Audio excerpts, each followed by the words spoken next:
3 semanas atrás, nós tivemos a live dialogando sobre o suicídio e o desejo de viver, em que a gente pôde repensar essa problemática junto com a Igreja Metodista Wesleyana de Palmeiras. Um abraço para eles. E hoje eu voltei aqui para responder algumas perguntas que nos foram feitas. Para contextualizar primeiro, antes das perguntas, nesta live nós falamos um pouquinho sobre as ansiedades, depressões as quais requerem um tratamento cuidadoso e o impulso das fantasias suicidas que podem operar como um metabolismo mágico de uma droga ou como uma defesa frente a um desespero que parece ser insuportável. E que evoca, nesse sentido, então, a busca por um paraíso fetiche, ou seja, um paraíso coisificado. Como se a morte ficasse erotizada, romantizada, de uma pessoa que, na verdade, não quer morrer, mas ela quer viver, mas que se encontra em profundo desespero e desesperança.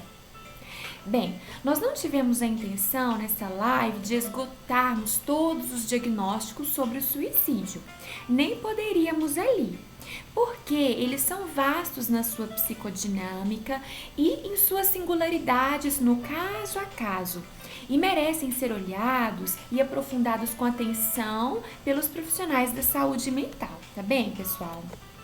Bem, então, é importante a gente poder saber que os gestos de suicídio são sempre gritos de pedido de ajuda e a decisão de cometê-lo pode não ser tomado rapidamente.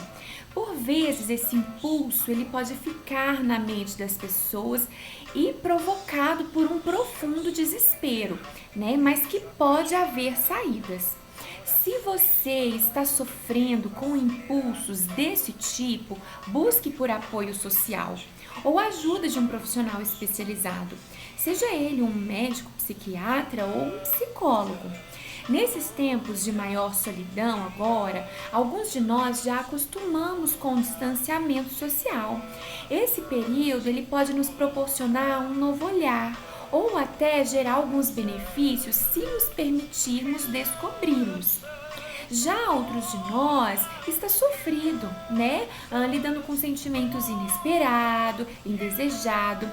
E se você sente que precisa de um apoio emocional maior nesse momento de isolamento, você pode ligar para o CVV, que é o Centro de Valorização da Vida, e o número é 188, tá bem? Nesta live, pessoal, nós conversamos um pouquinho sobre perdas, sobre lutos, né? Sejam eles de natureza econômica, afetiva, e conversamos também sobre a morte. Nesses tempos de pandemia, infelizmente, nós estamos massivamente face a essa condição de transitoriedade, desamparo e de mal-estar que fazem parte das condições sociais, né, nas quais todos nós estamos submetidos. Então, é natural em momentos sociais como estes ou em outros que a gente sentiu perder alguém ou coisas importantes, que a gente sinta pesar, tristeza. Às vezes elas se fazem necessárias até para a elaboração de alguns aspectos na personalidade. Mas espera-se que com o tempo a gente recupere a capacidade de querer viver e se relacionar. Mas é importante destacar aqui que quando nós identificamos com aquilo ou com alguém, né, que nós perdemos de um jeito que traz uma dor duradoura, incomunicável, insuportável, né, a gente também pode ir sentindo como se estivéssemos morrendo aos pouquinhos. Então, se faz necessário aqui pedirmos por ajuda, tá bem? E nos sentirmos acolhidos para que essas questões sejam ressignificadas, tá bom? É natural haver agora também, nesses tempos de pandemia, o acúmulo das ansiedades e um certo inundamento da angústia. Até porque nós estamos vivenciando uma pausa incomum e uma incerteza presente nos ritmos aos quais anteriormente nós estávamos habituados. Então, poder prestar atenção no que seja um estressor aí dentro da sua casa, instituir uma rotina que você consiga de fato se habituar a ela e que tenha a ver com você, com seu grupo de convívio, que por vezes é a sua família, né? Isso é muito importante, poder permitir que haja um espaço de abertura psíquica conjunta para criarmos alguma coisa. A gente está diante de uma situação nova, né? Meditar, ler numa obra de arte, para os cristãos que me ouvem, né? Meditar nas palavras, nas promessas de Jesus, que veio nos trazer esse Pai maior, tão acolhedor, sabendo que todos nós estamos aprendendo da sua palavra, né? E que ela é saúde para nós e um cuidado importante nesse momento também para aqueles que creem nela. E que nós estamos repensando o convívio, pessoal, de uma pluralidade, de um grupo, né? Ou seja, um conjunto de pessoas que pensam diferente, que são pessoas tão diferentes e que por vezes é a nossa própria família. Então, não desistir dos diálogos, das combinações, né? Nos momentos em que se conseguem conversar sobre os assuntos, se resguardar quando não conseguir conversar, quando estiver muito nervoso, né? Nos momentos de transbordamento, para poder dar um tempo, respirar, chorar, fazer uma oração, fazer uma ginástica para trabalhar o acúmulo da ansiedade que fica no corpo, né? Ler, ouvir uma boa música, uma obra clássica, pode ser importante para o nosso desenvolvimento no geral, tá? Nesses tempos, tenha também o cuidado com as compulsões à compra, à alimentação, a álcool e outros que venham a ter seus efeitos negativos sobre você mais tarde. Então, continuando, nós vamos agora às perguntas. Então, quero aqui agradecer ao pessoal, né, que teve a confiança, né, de depositar ali suas perguntas. Então, vamos lá. Você me perguntou, Sara, quando as ansiedades podem ser um problema e quais sintomas são comuns? Ok, obrigada pela sua pergunta. Vamos lá. A ansiedade, como nós colocamos ali na nossa segunda live, ela faz parte dos processos psíquicos, até naturais nossos, né? E estão presentes ao longo do nosso desenvolvimento pessoal. Ela pode aparecer mais intensamente em momentos de enfrentamento de realidades mais difíceis e de adaptação, sejam elas as realidades de fora, como por exemplo a pandemia que nós estamos enfrentando agora, ela gera uma certa ansiedade por ser uma situação nova, né? Assim como outras situações novas ao longo da vida que a gente vai viver. Ou sejam elas realidades de dentro, realidades internas, né? Em que dependendo da fase de vida em que a gente se encontra, a gente vai entrar em contato com partes da nossa personalidade que às vezes estão ali, né? Intocadas, porque o nosso inconsciente ele é atemporal. Então, a nossa mente ela é um conjunto, né, de vários pedacinhos, vamos assim dizer. Então, se tem uma coisa bonita da ciência da qual eu estou falando, é a perenidade do infantil dentro do adulto, ou seja, nós avançamos em vários sentidos, mas nós nunca deixamos totalmente de lado a nossa criança, a criança que nós fomos, né?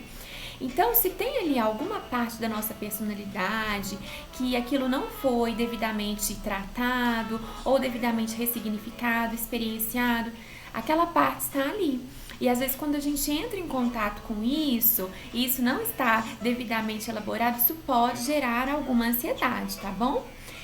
Então, o problema ele surge mesmo quando a ansiedade ela nos impede, né, no que a gente vai chamar da fruição natural do viver nos processos psíquicos, ou seja, no nosso amadurecimento pessoal, que por vezes se dá pela vida toda, né? Então, ela às vezes nos emperra ou nos impede de entrarmos em contato com partes da nossa personalidade, nossas potências, até mesmo nossas fragilidades, né? Que quando nós não entramos em contato, não achamos um lugar para isso na fala, as crianças. É muito importante a parte lúdica, elas vão entrar em contato com suas próprias mentes brincando. Então, quando a gente não entra em contato com isso por vezes pode retornar na forma de alguns sintomas. O pânico, que já é o inundamento dessa angústia, quando isso vem com tudo, as somatizações e até algumas depressões, né? Então, o problema com a ansiedade, ele também pode surgir quando a ansiedade ela começa a intervir nas funções instrumentais da nossa personalidade. O que é isso, pessoal?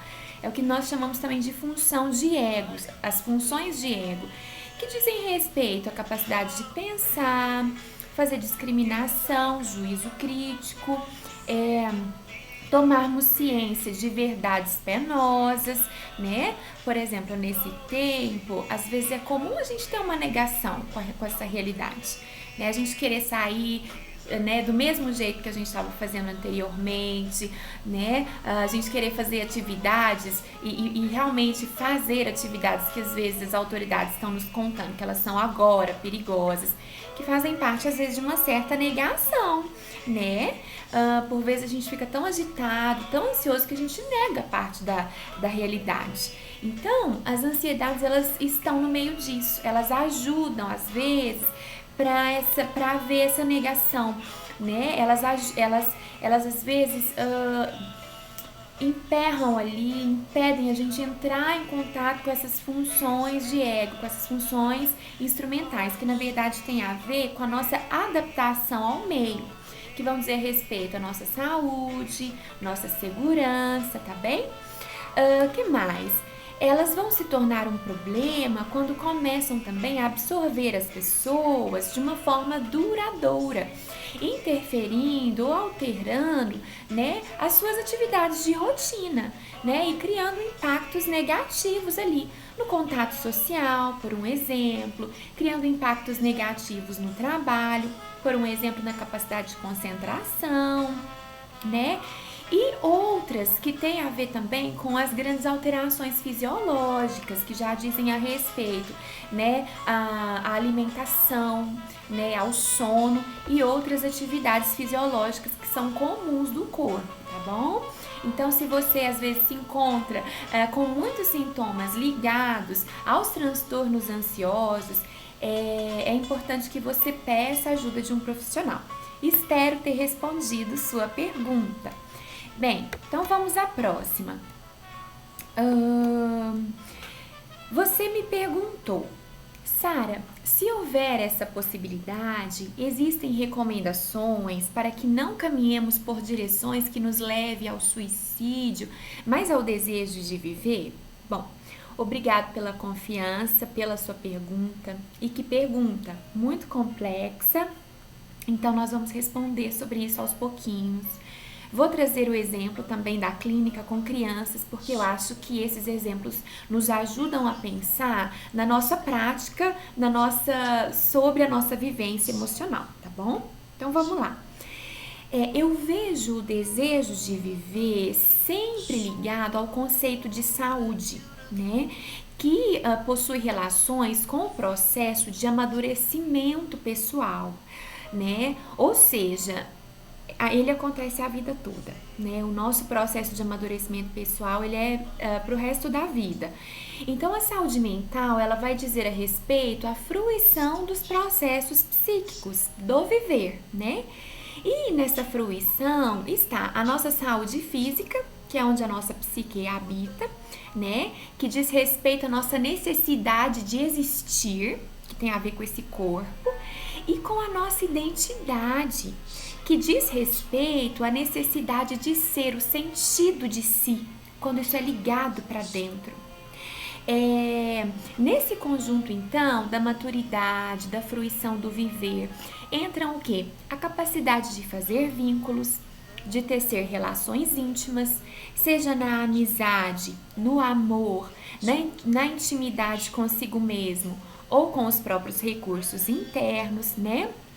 A habilidade, por exemplo, de fundir a personalidade com outra personalidade sem sentir, né, que isso acarrete um prejuízo à nossa própria personalidade, no caso, os casamentos, né?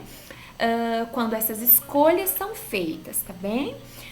O ajustamento profissional, quando essa escolha é feita, o ajustamento parental, que diz respeito a quando escolhemos ser pai ou mãe, né?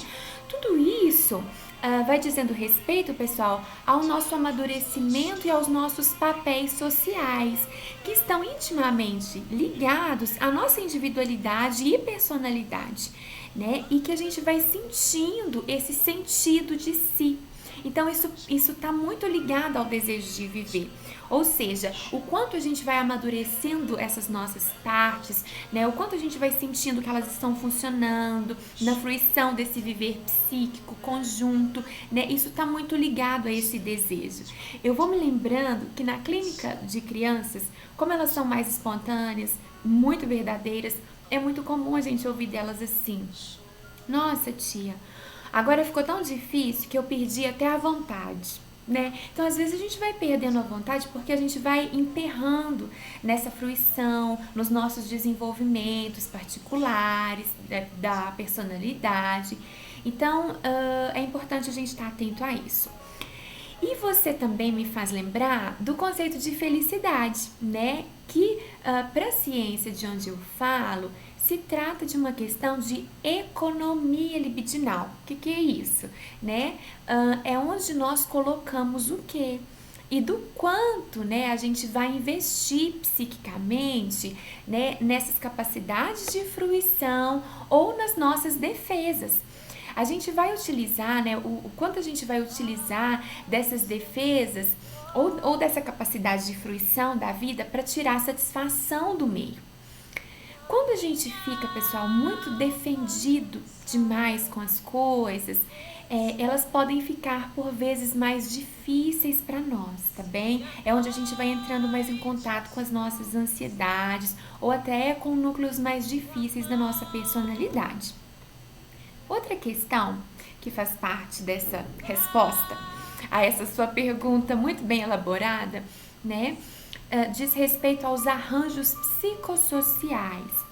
Se lembram que a gente conversou um pouquinho naquela primeira live que as psicopatologias, elas têm a ver com a sua época? Por exemplo, a nossa época é a época da pós-modernidade. Então, cada modernidade ou cada época vai trazer as suas próprias psicopatologias. Por quê? Porque nós somos seres psicossociais também, né? Então, o suicídio está aumentando, como a gente viu naquela segunda live, né? O que nos deixa muito assustados, por exemplo, quando a gente lê em artigos importantes de psiquiatras que houve um aumento entre crianças de 10 a 14 anos, né? Porque vai dizendo respeito aos novos modos de subjetivação que pertence a determinadas épocas. Então, a gente viu, por exemplo, o quanto nós estamos muito mais ligados às realidades de fora, que estão mais frenéticas do que as realidades de dentro. O quanto os vínculos estão ficando mais frouxos e as pessoas estão se sentindo mais esvaziadas pro lado de dentro, né? Questionando o sentido da vida. Sempre questionaram, né? Eu acho que isso é do ser humano. O ser humano, ele busca por sentido. Isso sempre foi questionado. Mas hoje, talvez mais, e às vezes de um jeito mais insuportável, porque nós pouco estamos lidando com as realidades internas, né?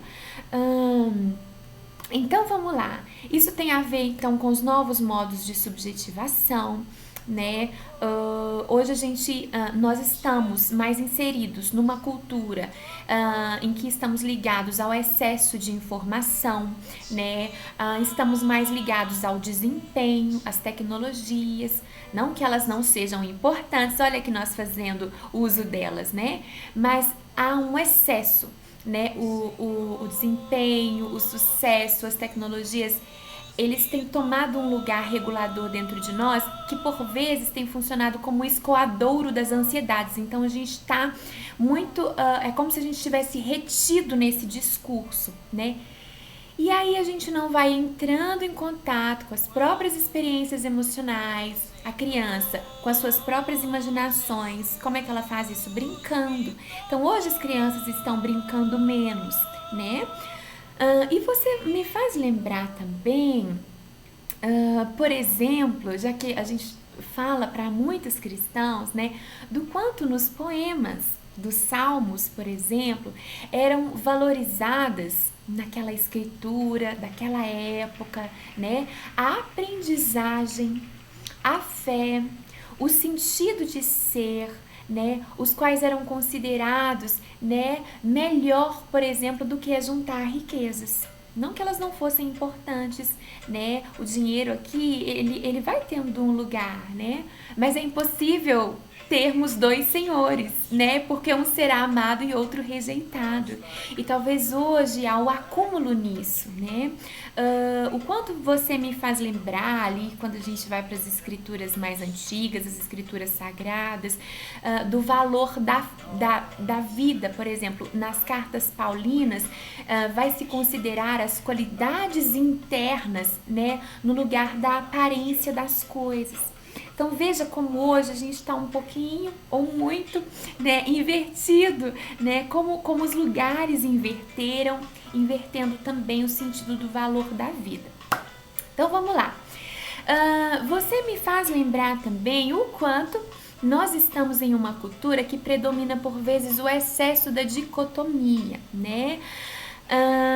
Nunca se falou tanto em sucesso. O sucesso tem esse lugar, mas hoje nós estamos retidos por esse discurso e não havendo espaço para as tristezas, por exemplo, né? Como se fôssemos viver só de sucesso e o sofrimento não fizesse parte das grandes histórias de vida, né, das nossas conquistas e experiências internas que por vezes, pessoal, não são tão caras, né? O próprio trabalho não diz respeito só a termos sucesso, mas no quanto ele está ligado ao deslocamento das nossas energias psíquicas para tantos fins. O quanto o trabalho está ligado à nossa identidade, né, aos vínculos que vamos tecendo com ele.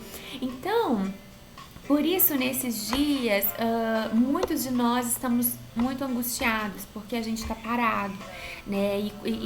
E o trabalho ele diz respeito também à higiene mental, ao deslocamento de energias psíquicas, a colocarmos a nossa identidade para funcionar, né? Todas essas questões da vida e do trabalho colocados nos novos modos de vida instaurados, que vão dizer respeito, né, a um sistema no qual todos nós estamos inseridos, que é o neoliberalismo, né? Que é isso, Sara? É um jeito que a economia está funcionando e a gente vai funcionando também psiquicamente dessa forma, que é quando a gente coloca o mercado como regulador soberano da vida. A concorrência de todos contra todos estão aí, as grandes vitrines sociais mostrando como ser. Então tudo isso vai deixando a vida por ela mesma como se ela fosse muito barata, né? Sem o valor que ela tem por ela. E em que a questão da quantidade vai prevalecendo sobre a qualidade. O que nós sugerimos, então, na nossa live, dialogando sobre o suicídio e o desejo de viver, como sendo a vontade de poder prevalecendo sobre a vontade de viver. Então, às vezes, a gente vai precisar prestar atenção nisso, né? Isso tem a ver com as escolhas que vamos fazendo entre quantidade e qualidade, né? E olha só, a própria potência da escuta, seja ela nas nossas relações clínica, analista, paciente, né? A própria potência da escuta dentro das nossas comunidades cristãs, né? Ela coloca a ideia do homem como sendo livre por sua fala, né? E de que esse nosso destino, então, ele não restringe a sermos puramente biológicos ou puramente sociais. Existe uma construção singular, individual e uma história, né, de cada um de nós. Você não é uma coisa, porque você tem consciência, né? Então, na medida que a escuta ela acolhe e ressignifica as pessoas por inteiro, nas suas particularidades, nas suas profundidades, elas vão nos mostrando das grandes capacidades, das grandes potencialidades que nós temos por dentro e de todo um mundo interno, né? O qual nós chamamos de realidade psíquica. Então a gente vai sendo construído não só por essa realidade de fora, a realidade dos mercados, das vitrines sociais, ditando, né, algumas coisas, mas a gente é construído essencialmente pela nossa realidade psíquica. E eu penso que esse é o nó problemático da atualidade, né? As realidades psíquicas, elas têm ficado mais empobrecidas, né? Então, essa sugestão de não rejeitarmos o mal-estar quando ele nos toca, né? Mas a gente falar dele, ressignificá-lo, conversarmos conosco mesmos, né? Que tem o significado de interiorização, isso já é uma ponte para dentro muito importante. Para os cristãos que me acompanham, eu penso ser este um dos sentidos, né? Que a Bíblia ela diz sobre a importância de confessarmos a Deus tudo o que somos. Olha o poder da conversa, da fala aí, né? Crendo que esse Deus ele pode compartilhar conosco através da sua presença quem ele é, né? E no território da fé, então, vamos fazendo esse intercâmbio de profundas trocas e constantes aprendizagens e transformações internas que vêm para o campo do simbólico, para o campo da realidade psíquica que está muito ligada ao desejo e à fruição do viver. Né?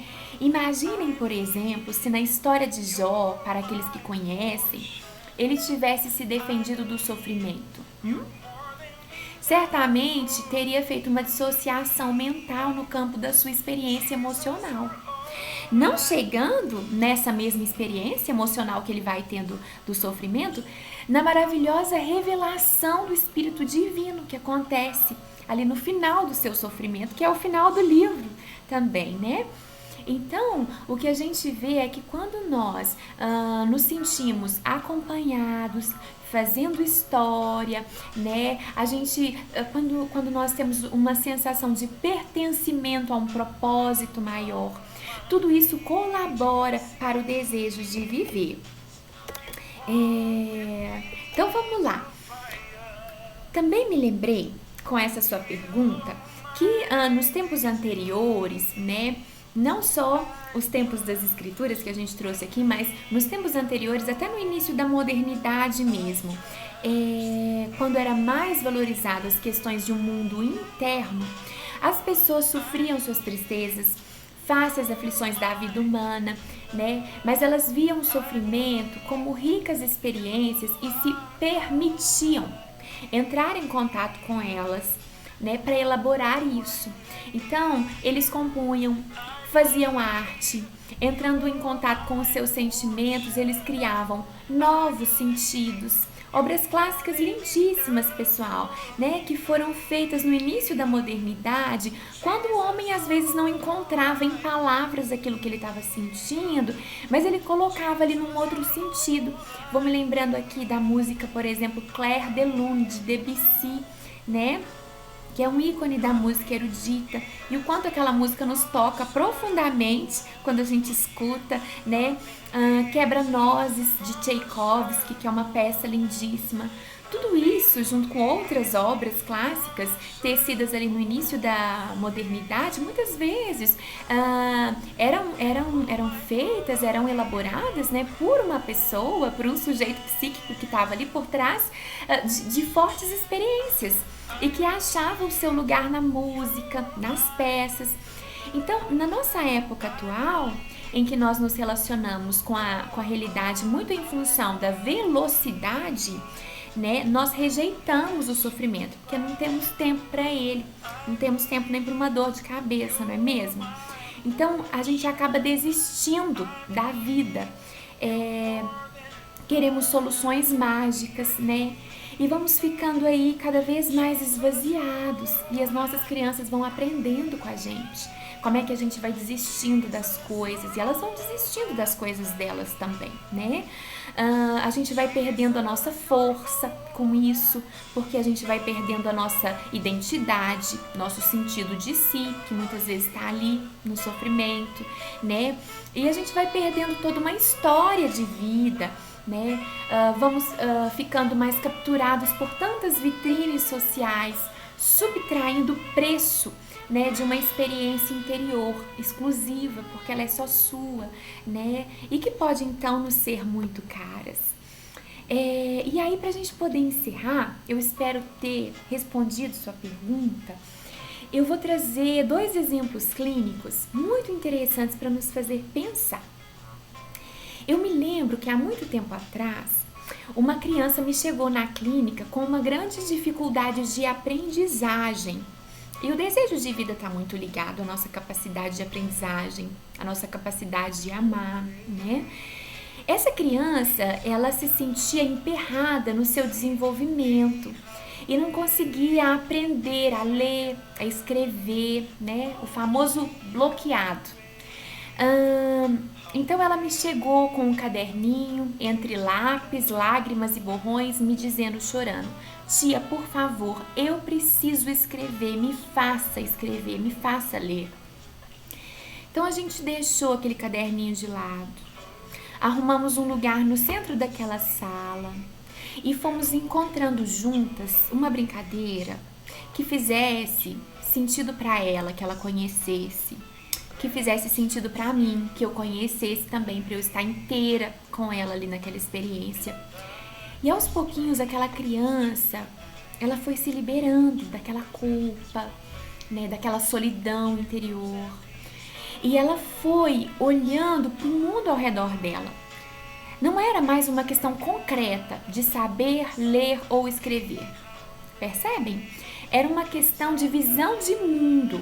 Né? Ela descobriu que ela sabia separar uma caixa de sabão em pó, por exemplo, com uma determinada marca e ler, de uma caixa de cereal e também ler a caixa de cereal. Ela começou a fazer, por meio das brincadeiras, toda uma leitura de mundo. Ela percebeu um mundo ao redor dela, porque ela pôde entrar em contato com o mundo interno que estava sofrido, com as ansiedades e nomear isso também, né? E eu vou te contar assim, com muita alegria, com muita saudade, né, de que ao final desse processo, foi 1 ano, ela saiu desse processo em que nós trabalhamos junto com os processos escolares, lendo, escrevendo e fazendo alguns cálculos e muito aliviada, né? E um outro caso também que eu quero trazer, que me foi muito rico, e para enriquecer nossas histórias, né? Porque isso tem a ver com o desejo de viver, fazer histórias, né? Liberar o mal-estar, entrar em contato com o mal-estar. Eu vou me lembrando de uma mãe que me chegou um dia na sessão, nós estávamos em tratamento ali com uma criança e ela me chegou dizendo: minha criança me disse hoje, eu odeio você, né? O desespero daquela mãe, assim, a culpa, o cansaço, estavam ali, né, no rosto dela. E eu perguntei a ela: e o que você respondeu quando a sua criança disse, eu odeio você? Aí essa mãe me respondeu assim, eu disse que ela tem que me respeitar. Ok, né? A criança reconhecer as autoridades, né? Quem é que cuida dela, os papéis, né, que são desempenhados em relação e na relação com ela. É muito interessante, muito importante para ela ir se firmando e tecendo essa alma para dentro, né? E a criança também poder reconhecer a diferença entre sexos e gerações também tem o seu lugar e a sua importância. Mas vejam, pessoal, que essa não era a questão que estava no conflito íntimo daquela criança com aquela mãe. Então essa mãe, a gente trabalhando juntas ali, ela pôde ir contando para essa criança que naquele momento de muita raiva, depois ela ressignificou em casa, ela não esperava ser amada mesmo, porque as duas estavam com muita raiva. não de quem elas eram, mas daquela situação.